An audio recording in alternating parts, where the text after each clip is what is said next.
লা লিগার শিরোপা জয়ের পথে জ্বালানি হিসেবে কাজ করে স্প্যানিশ সুপার কাপের শিরোপা। এখান থেকে মৌসুমের বাকি ম্যাচগুলোর জন্য শক্তি সঞ্চার করে দলগুলো। একটা সময় স্প্যানিশ সুপার কাপকে তেমন একটা গুরুত্ব দিত না ক্লাবগুলো, এখন তা শুধুই অতীত। এই টুর্নামেন্ট নিয়ে এখন বিশেষ পরিকল্পনা সাজায় ফাইনালে ওঠা দলগুলো।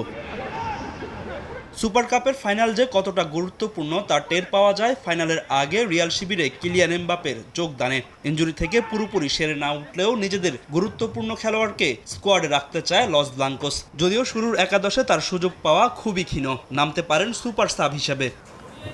সেমিতে দুই সেন্টার ব্যাক অ্যান্টোনিও রুডিগার ও রাউল অ্যাসেন্সিও স্ট্রাগল করেছেন। ফাইনালে তাই বাদ পড়তে পারেন তাদের মধ্যে যে কোনো একজন। সেখানে সুযোগ পাবেন ডিন হুইসেন। রাইট ব্যাকে ফেদে বালভার্দে, লেফট ব্যাকে যথারীতি থাকবেন আলভারো ক্যারেরাস। দুই ফরাসি কামাবিঙ্গা ও চুয়ামিনি থাকবেন ডিফেন্সিভ মিডফিল্ডে। আর অ্যাটাকিং মিডে রিয়ালের ভরসা জুড বেলিংহাম।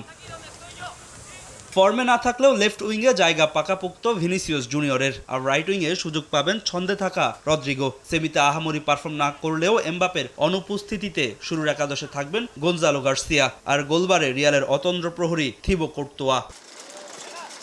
অন্যদিকে শক্তিশালী একাদশ নিয়েই মাঠে নামবে বার্সা। দারুণ ছন্দে আছে কাতালান ক্লাবটির ফুটবলাররা। দলে ফিরেছেন গেল এল ক্লাসিকোতে না খেলা রাফিনিয়া। ম্যাচের আগে দারুণ ছন্দে আছে তারা।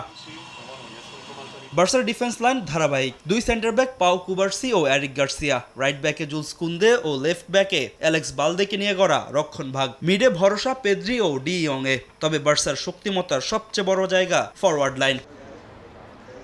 রাইট উইংয়ে লামিন ইয়ামাল আর লেফট উইংয়ে ফর্মের তুঙ্গে থাকা রাফিনিয়া। সেন্টার ফরওয়ার্ড হিসেবে খেলবেন ফারান গার্সিয়া। আর পারফরম্যান্স বিবেচনায় অ্যাটাকিং মিডে থাকবেন ফেরমিন লোপেজ। তবে গোলবারে বার্সেলোনার যে সমস্যা ছিল তা অনেকটাই দূর হয়েছে। হুয়ান গার্সিয়ার দুর্দান্ত পারফরম্যান্স স্বস্তি দিচ্ছে বার্সা কোচকে।